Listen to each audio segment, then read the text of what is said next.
po sa panibagong video. Position natin ito dito kay Marag.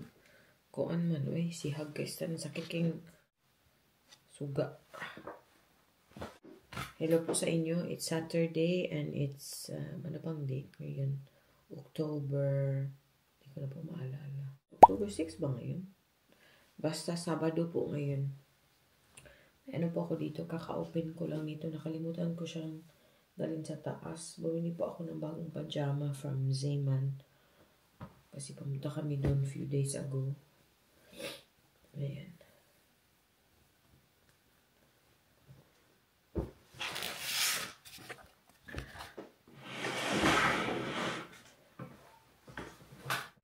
Kumusta po kayong lahat? Ayaw po, okay po kayo? Pasensya at medyo low ang aking boses kasi kakagising ko lang. And si Ruth tsaka si Ana ay tulog pa. So, kita niyo na po sa title natin, no? Yung vlog natin today. May mga nag-message po sa akin. Sa mga nanonood po sa atin, yung bahay ko po is nasa Bugo City mismo. Yung kung nasaan nangyari yung lindol, yung earthquake. And syempre, hindi lang po yung Bugo City yung apektado, no? Kay lindol siya ano siya, malaking lindol siya. 6.9 magnitude ng lindol. So, malakas na malakas talaga siya.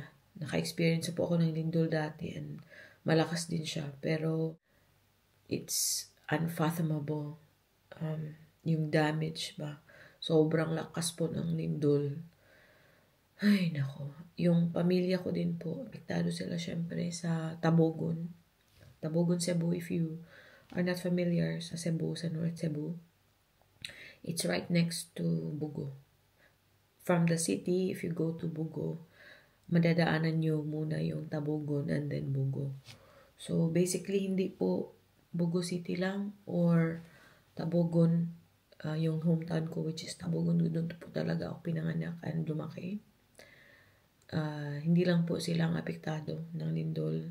As you know, lumindol ng ibang areas ng Cebu, of course, sa city, na-feel din nila, and also sa ibang lugar sa Visayas, na-feel din nila.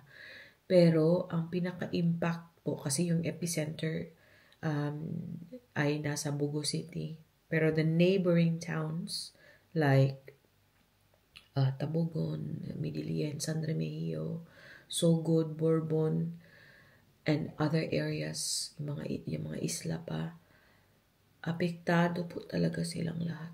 So, ay nako, ilang araw po akong stressed, I would say. And talagang, I try to compose myself. Pero sobrang worried po talaga ako sa pamilya ko. That was Monday and, nako, Monday, I contacted, I've been working on the house sa Pilipinas, yung bahay namin sa Bugo City. Because my husband and I, we are really trying to pay it off. So, nung Monday lang, we got the confirmation na tapos na namin bayaran yung bahay. Less than 3 years, we paid it off para wala na kaming isipin and we can proceed to the next project that we have in mind. So, Monday, guys, natapos namin bayaran yung sa bahay. But the earthquake happened Tuesday night sa Pilipinas. So, after trabaho ko, after ng duty ko, 5:30 p.m., kasi hintayin ko pa si Mister doon sa, namin sa canteen. Kasi if 5:30 po natatapos ng trabaho si Mister, so I have to wait for him for like about 15 minutes before niya ako ma-pick up. So, of course, inopen ko po yung phone ko while waiting. Eh, nakita ko yung post ng classmate ko ng elementary na parang nasaktan sila ba, like the house collapsed. Kasi talagang down yung bahay nila and then may picture doon na wounded siya. And I think yung anak niya din, Myla, if you're watching, sorry to hear about sa karanasan and sa nangyari sa inyo sa earthquake. Talagang down po yung bahay nila, nag-collapse talaga. But thankfully, okay po sila aside from the wounds and also losing the house. But I mean physically, okay po sila. But syempre, no, hindi natin ma-imagine yung stress and the anxiety ng mga apektado kagaya ng kaklase ko. So anyway, nakita ko yun. And I was just scrolling through because may chine-check talaga ako, and also I was checking my email. And then yung kasama ko sa work, kasi naka-break sila at that time. Sabi nila, hala, dahil may earthquake daw doon sa Cebu, ganun. Sabi ko, hala, kaya pala. So check ako. Check ko na yung messages ko. Ayun na, yung mga messages ng family ko. No? Oh my God, guys. Mag-insert po ako sa monitor.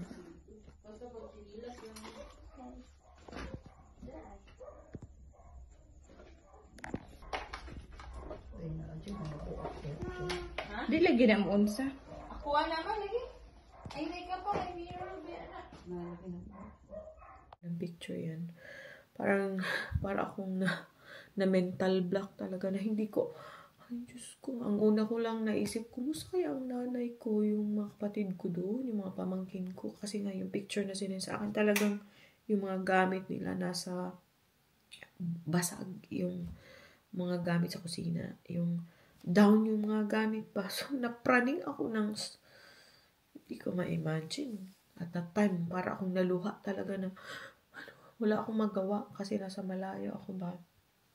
And then, hindi ko na, parang nabuang na ako, napraning na ako. And later on, naisip ko, wala, Bogo City, ang bahay ko, oh my God. Tapos, yun na, yung renter ko, kasi may nagre-rent po sa bahay namin, nag-send siya ng message natin, nag-lindol dito, hindi na daw niya alam kung ano pang bumagsak doon sa loob ng bahay. And basta lang, lumabas na po sila. Hindi na po niya nakita kung ano pa yung mga bumagsak. Basta may mga bumagsak daw sa bahay. Yung nasa isip ko talaga, guys. Nag-collapse yung bahay ko.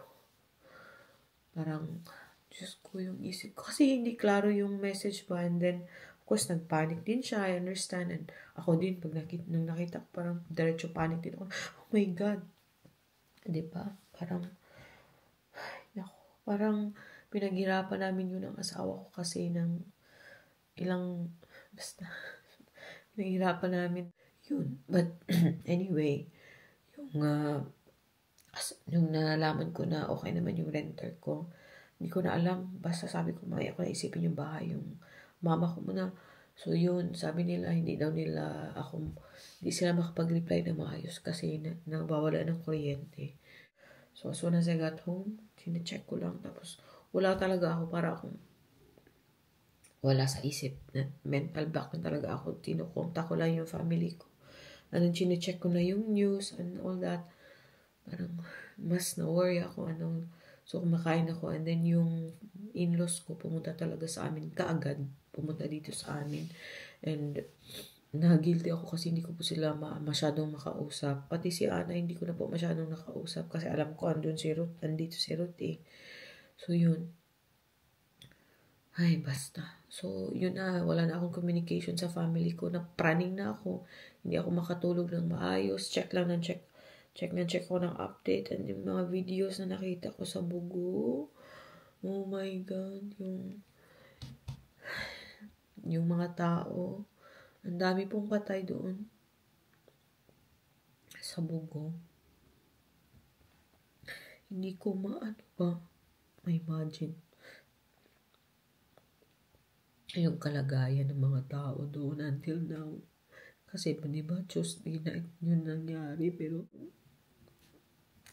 Sabado na ngayon, pero syempre yung mga tao, yung ibang naapektado, lalo na yung mga talaga hindi easily accessible ba? Nung nakita ko yung mga videos, every day, the next day, good day off ko po, Wednesday. So, the whole day lang po ako, wala akong nagawa masyado kasi mental block na ako kasi the whole day wala akong update sa family ko kasi nawala yung kuryente sa amin. And wala ding service, walang signal, ganun. Wala akong update. Before lang nawala yung communication namin, nagsabi kapatid ko na wala nang battery yung nanay ko. Tapos wala na nga daw signal, ganun. So, yung kinausap ko lang yung partner ngayon, ang kapatid ko, kasi nasa city siya. Yung city kasi, although na-feel nila yung earthquake, hindi po ganyan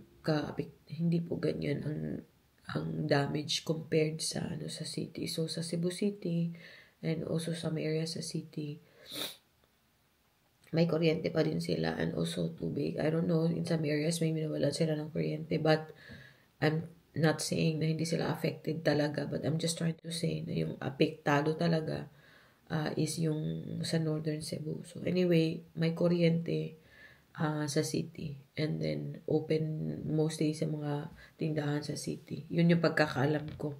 Yun yung pagkakaintindi ko sa mga nabasa ko online and sa mga taong nakausap ko. So anyway, nakausap ko yung partner ng kapatid ko kung may plano silang umuwi, kasi doon ko na lang ipapadala sa kanya yung mga konting tulong ganun sa pamilya doon, and siya na lang yung magdala doon kasi hindi po diretso ma-access yung town namin, and also yung sa Sugod, Bourbon, and other towns doon. Hindi po maka-access doon na area kasi yung ibang daan tsaka yung ibang mga bridge hindi po safe, impassable po siya sa mga four-wheeled vehicles.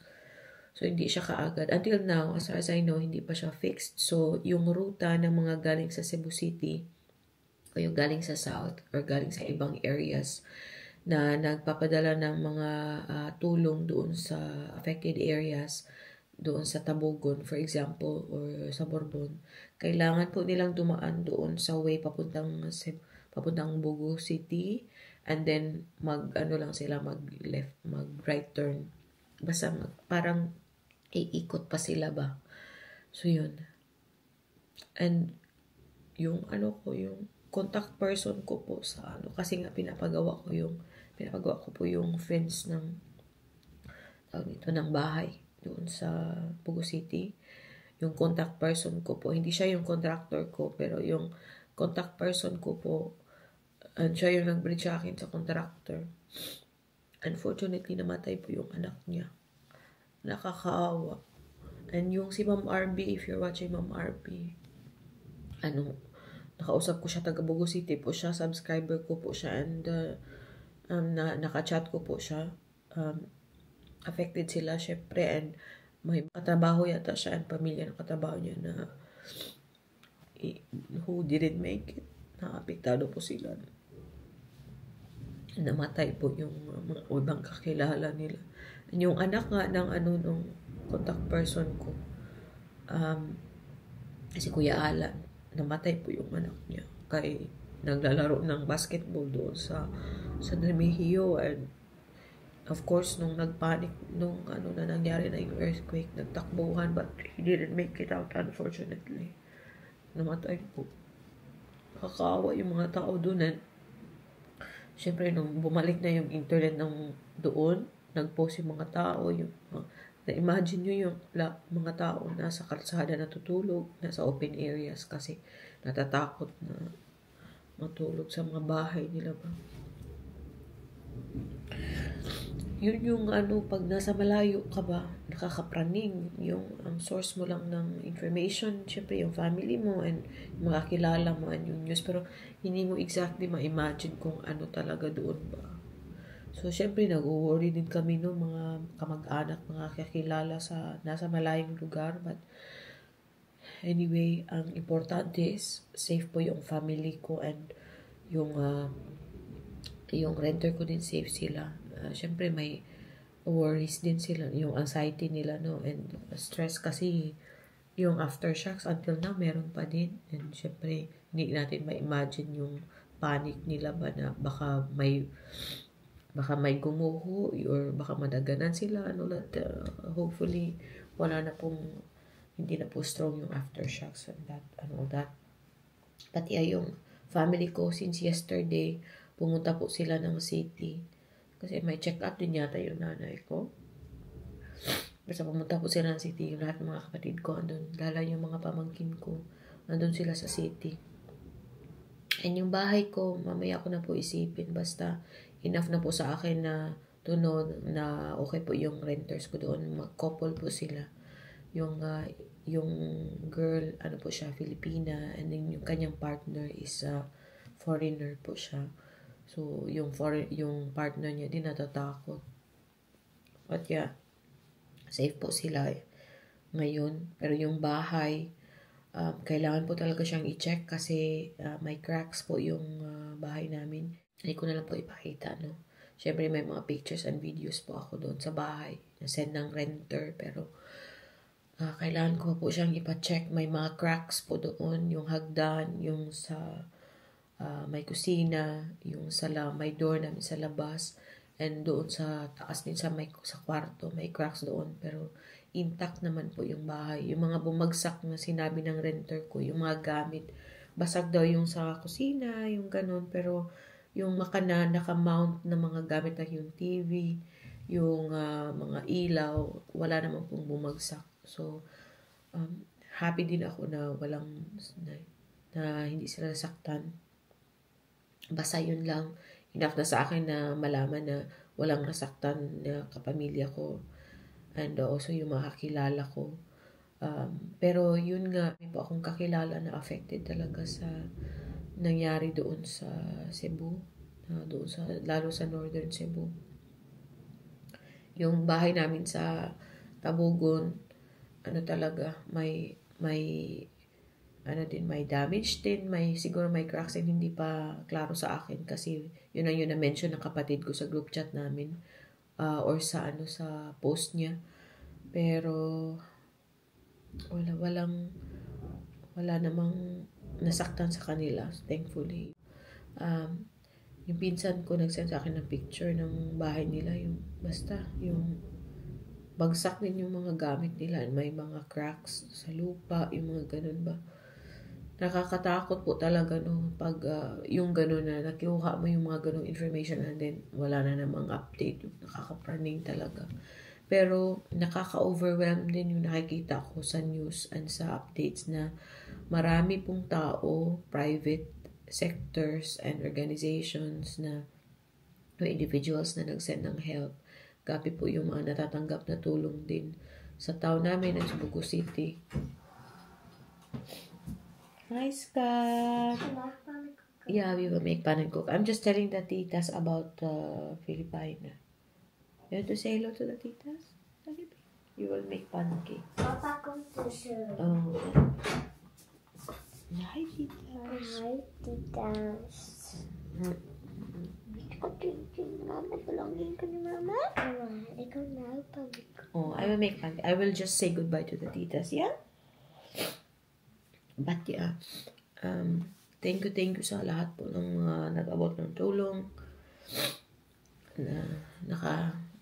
Thankful po ako sa mga nag-aabot ng tulong doon sa town namin and sa Bugo City and other affected areas. So, pagpalain po kayo yung mga nag-abot ng tulong at sa mga nagdasal.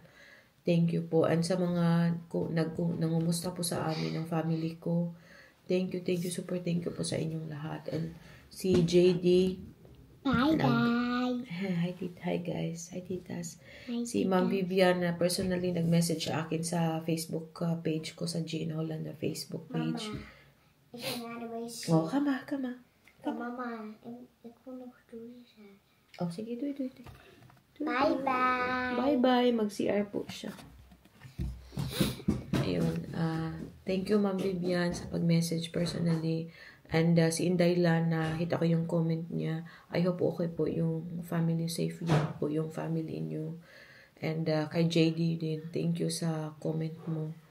And sa naalala mo ako when you heard naalala mo na doon taga-Bugo kami.